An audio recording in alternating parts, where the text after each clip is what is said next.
Imagine stepping into a vehicle that has no sharp edges, no visible front or rear, just a perfectly engineered orb gliding through the streets like a floating bubble of innovation.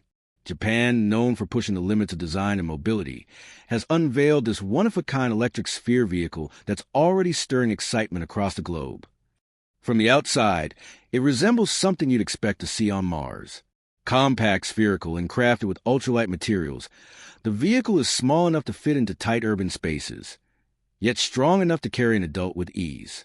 The transparent dome gives full 360-degree visibility, while internal gyros and advanced balance systems keep it perfectly upright at all times.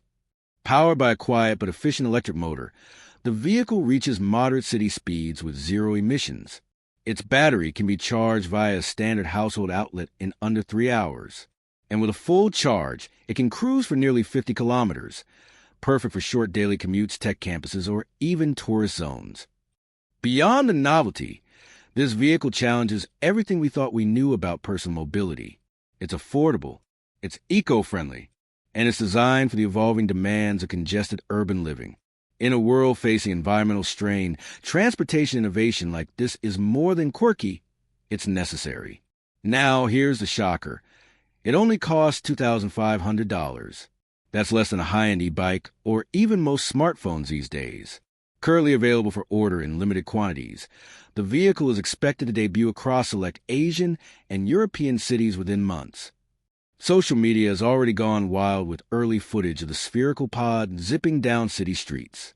From tech enthusiasts to urban planners, everyone is watching Japan's bold experiment unfold. Is this the beginning of a new transportation revolution? Or is this a brilliant idea that's just a bit too futuristic for now?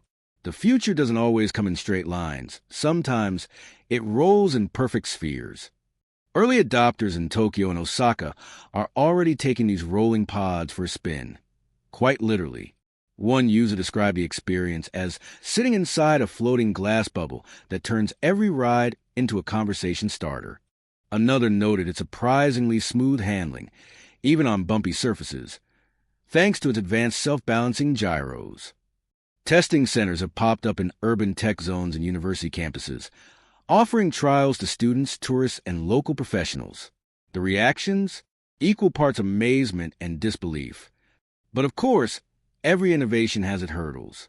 The spherical vehicle isn't highway legal, yet its low speed and lightweight design limited to city streets, campuses, and pedestrian-friendly zones. And while it turns heads, some skeptics question its durability in adverse weather or minor collisions. Then there's the question of legislation. In most countries, vehicle classification laws don't even account for something like this. Governments will need to play catch-up before we see sphere vehicles in widespread use. Still, the potential is undeniable.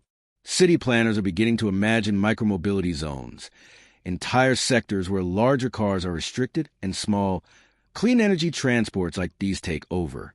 Imagine quiet, safe, pod-friendly cities where traffic is reduced, air is clean, and space is optimized for human movement, not congestion. These vehicles aren't just a novelty, they're a signal, a glimpse into a future where the shape of transportation itself might change. Japanese engineers are already working on version 2.0. Faster, smarter, with AI-powered pathfinding and voice-activated navigation. Some prototypes even include solar-assisted charging and ultra-thin, flexible displays on the inside of the dome for immersive infotainment. Collaborations with European e-mobility startups and U.S.-based microtransport labs are also underway, aiming to take the design global and tailor for different city infrastructures. So as Japan rolls its futuristic orb into the streets, the world watches. Could this tiny, spherical marvel spark a transportation revolution far bigger than its size suggests? You've seen what it looks like from the outside, but wait till you see what's hidden inside the sphere. Step through the transparent hatch, and you're greeted by a space unlike anything you've seen on four wheels, or any wheels for that matter. The interior of the sphere vehicle is minimalist, clean, and intentionally futuristic. There are no traditional dials, no bulky steering wheels, just a panoramic control interface wrapping around the front arc. The seat, positioned dead center, is ergonomically shaped and slightly reclined, giving you the sensation of being in a flight pod rather than a car. Touch-sensitive panels line the sides, controlling speed, lighting, music, and ventilation. And at the heart of the experience, a smart HUD system that projects critical info directly onto the inner dome. Inside this orb, the world around you feels surreal. You have full 360-degree visibility, with no roof pillars or blind spots. The curved transparent shell acts like a cinematic lens, blurring the line between inside and outside. And as you move, the internal gyroscopic suspension absorbs every bump, giving you the illusion that you're floating above the ground. Optional upgrades allow for ambient mood lighting, gesture-based controls, and even holographic navigation assistants that appear to float inside the cabin. Interestingly, the inspiration for the sphere's internal layout didn't come from other cars, but from nature. Japanese engineers studied the body alignment and head positioning of owls and jellyfish to design a cockpit that stays stable while the world outside moves. This is biomimicry in motion, engineering that respects and reflects the intelligence of natural design. Now imagine fleets of these rolling silently through university campuses, parks, exhibition halls, or airport terminals. Imagine rideshare apps offering orb mode for scenic, low-speed commutes through smart cities. Even luxury brands are rumored to be eyeing this platform to create high-end versions, outfitted with AI butlers and climate-adapted glass shells. This isn't just a transport pod, it's a canvas, and innovators are already beginning to paint their visions onto it. It started as a design concept, then a prototype.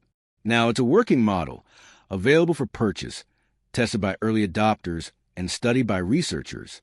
And soon, perhaps very soon, it could be a common sight in cities that dare to rethink their streets. In a world increasingly obsessed with faster, louder, bigger, Japan dared to go smaller, softer, and simpler. And in doing so, they may have reinvented the wheel by replacing it with a sphere. Half a world away from Tokyo, city planners in Copenhagen, Dubai, and Singapore are already taking notes. Copenhagen, a pioneer in urban sustainability, has launched a pilot program, testing 10 imported sphere vehicles in a low-traffic residential zone. Residents describe it as like riding a soap bubble through the future. Meanwhile, in Dubai, tech investors are proposing luxury adaptations, diamond glass domes, leather-clad interiors, and AI-enhanced routing. And in Singapore, government-backed think tanks are exploring the potential of autonomous spherical fleets for last-mile delivery. Big Auto? They're watching too, nervously, while major automakers continue to pour billions into electric sedans and SUVs. This $2,500 orb is forcing a hard question. Do we really need 3,000-pound machines to travel 5 kilometers? Startups across Europe and South Korea are now racing to develop rival micromobility spheres, some solar-powered, some AI-navigated. What began as a Japanese experiment is quickly becoming an international design race. Dr. Hideo Matsui, transport futurist. We're not just looking at a new vehicle. We're looking at a new mobility philosophy, one that values silence, size efficiency, and safety over horsepower and speed. Lisa Fontaine, European urban planner. This changes the architecture of cities. You no longer need massive parking garages or congested intersections. With these pods, we could literally redesign how humans and vehicles coexist. Perhaps the most revolutionary aspect of the sphere vehicle isn't in its wheels, or rather, lack thereof. It's in the way it redefines what a car is supposed to be. In a generation raised on electric scooters, autonomous drones, and smart devices, this pod feels natural. It doesn't roar, it whispers. It doesn't dominate the road. It fits in like a silent observer. And in that silence, a louder message emerges. Small is powerful. Japan has always been a land of precision, of compact brilliance. From the Walkman to the capsule hotel, it has shown the world that big impact often comes in small packages. The sphere vehicle is more than transport. It's an invitation to slow down, to rethink what mobility means, to move with the world instead of rushing through it. From the neon-lit alleys of Tokyo to the cobblestone lanes of Copenhagen, a silent revolution is rolling forward, not with roaring engines or flashy chrome, but with balance, elegance, and a reimagined idea of what it means to move. It's a vehicle that doesn't just transport people, it transforms cities. A design born not out of luxury or speed, but out of intention. out of the belief that the future doesn't have to be louder, it just has to be smarter. The sphere, by its very nature, is the perfect shape, equal in all directions. And maybe that's what this vehicle represents. A turning point, a return to balance, a shift from excess to elegance, from mechanical dominance to harmonious design. As it glides quietly through the modern world, this little orb asks us a profound question. What if the future of transportation isn't a faster race forward, but a gentler roll into something better? Thank you for joining us on this journey into Japan's $2,500 sphere vehicle, a story of imagination, intention, and innovation. If you found this as fascinating as we did, hit that subscribe button, share your thoughts below, and stay tuned. Because the road ahead, it's not straight. It's a circle,